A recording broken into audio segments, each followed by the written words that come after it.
relacionar nuestra calidad de vida con la posibilidad, con la oportunidad de intervenir en cómo la encaramos, en cómo la desarrollamos, cómo la efectivizamos desde una postura de mayor conciencia, es la llave para que podamos existir de una manera más armónica, en mayor serenidad, con mayor salud. La calidad de vida refiere a lo saludable. Lo saludable no es una utopía, una fantasía.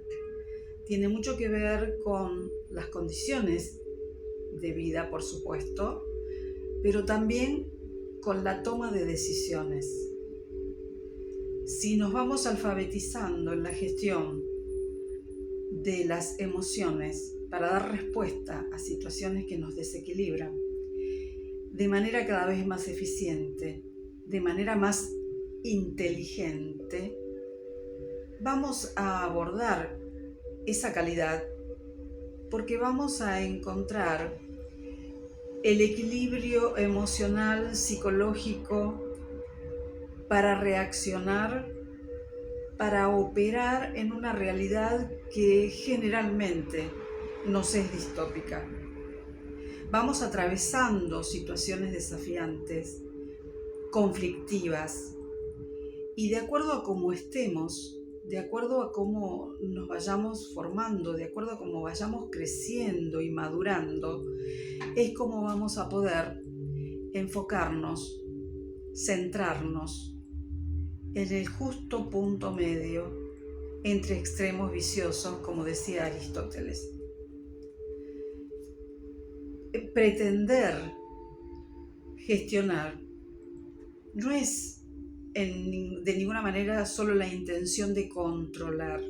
Sabido es que no todo se puede controlar, pero sí nos podemos hacer cada vez más conscientes de la realidad que nos circunda, de la realidad en la que nos tenemos que insertar y que tenemos que operar con ella, aprendiendo paso a paso a gestionar las respuestas ante los estímulos distópicos que irrumpen en nuestra existencia. Debemos interactuar con un medio que a veces es muy hostil, pero tenemos que aprender comprometidamente a estar despiertos, a ser cada vez más conscientes de que hay ciertas cosas que las podemos enfrentar, que las podemos confrontar y resolver, y hay ciertas otras cosas que pueden ir esperando. Cuando abordamos lo emocional, tenemos que saber que las respuestas que damos a situaciones tienen componentes heredados y tienen componentes aprendidos. Vamos alfabetizándonos poco a poco a responder a lo que nos impacta de la manera como nos enseñan. La inteligencia emocional se enseña desde la intuición, pero ahora ya sabemos que hay un marco teórico que podemos abordar para ayudarnos a vivir mejor.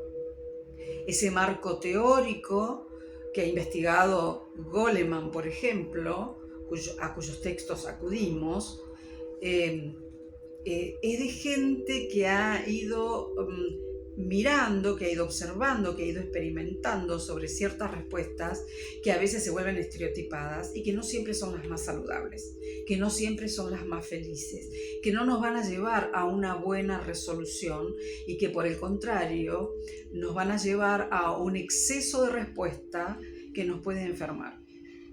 Cuando enfrentamos situaciones en las que tenemos que dar respuestas emocionales, y son casi todas, o todas, ponemos en marcha mecanismos internos, químicos, es decir, físicos y psicológicos. Van de la mano. El estímulo genera un mecanismo que se dispara pese a nosotros y que siempre tiende a la homeostasis. ¿Qué es la homeostasis? La búsqueda del equilibrio. El organismo busca regularse automáticamente en pos del equilibrio, para que las cosas vuelvan a ser como eran.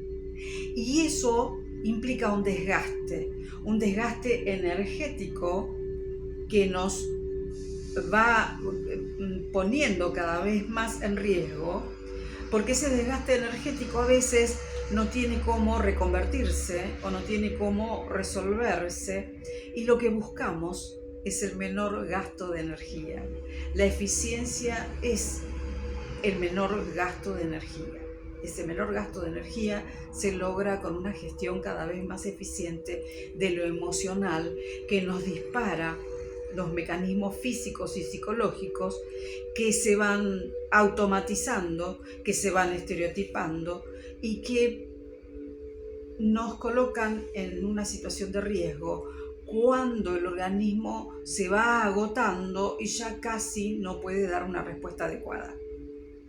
Vamos en pos de lo eficiente, vamos en pos de lo pertinente, desde una concepción más clara de lo que tenemos que hacer.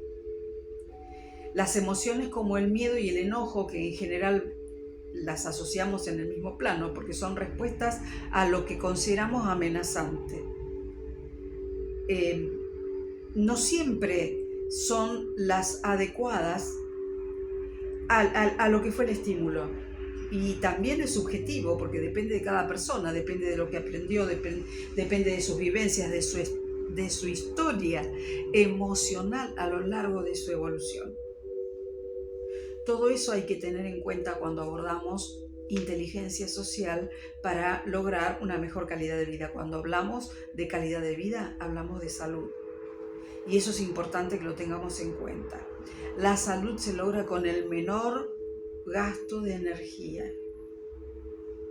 Ese menor gasto de energía se logra gestionando. Y en la gestión, que es la regulación, que es la administración energética, está el control. Pero no es esencial. No buscamos esencialmente controlar, buscamos administrar. La administración va de la mano de la inteligencia, de aquello que nos permite ahorrar ese gasto desequilibrado que generalmente nos enferma. Y así es.